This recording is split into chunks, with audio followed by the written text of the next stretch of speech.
Sir, ma'am, baka naman po pwede i-INC nyo na lang po ako kasi ito lang naman po yung requirement na hindi ko na ipasa sa inyo para lang hindi ako bumagsak kasi meron naman po akong reason para na hindi ako nakapagpasa ng deadline.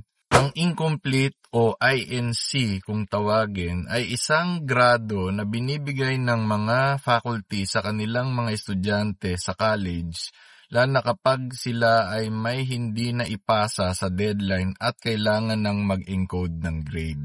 Pero ano-ano nga ba ang mga components na kulang ng isang estudyante para siya ay makonsider na mabigyan ng isang INC o incomplete?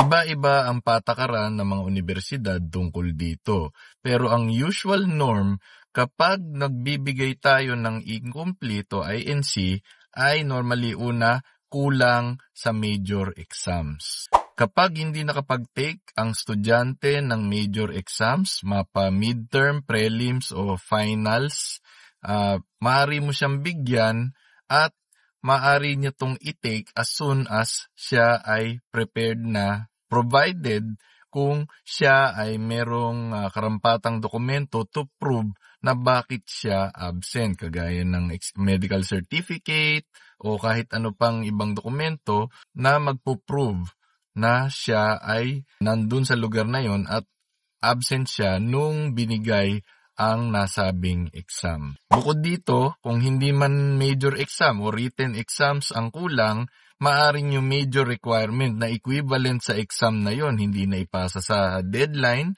hindi na i-turn over yung link, halimbawa kung ito ay online submission. Regardless sa requirement na kulang ng ating mga estudyante, ang pinakamahalaga dito pag nagbibigay po tayo ng incomplete ay siguraduhin po natin na kapag pinasa ng estudyante yung requirement na yon ay papasa sila. Para sa mga faculty, dito lalabas ang ating judgment call sa ating mga estudyante, lalo na kung meron po tayo na mga yung hindi pumapasok o kaya kulang ang submissions. Tignan po natin kung sila ba ay talaga bang deserving na ipasa, ibagsak o bigyan na lang ng INC.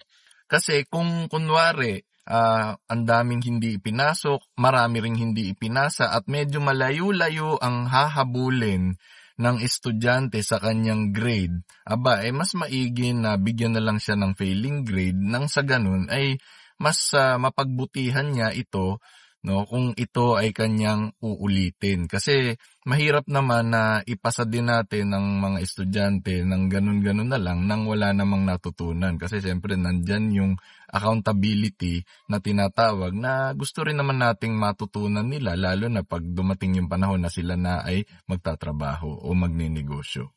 Pagbibigay ng INC o incomplete ay dapat walang pinipiling antas sa ating mga estudyante. Mapa-atleta man o sila ay nagko-compete sa isang pageant, internationally, kailangan titignan natin kung ano yung kanilang mga basis. Ngayon, kung talagang nagpaalam naman sila ng maayos at maaga, ayun, i-consider po natin yun, kung properly documented yung dahilan kung bakit hindi sila makakapag-exam o makakasubmit ng kanilang requirement.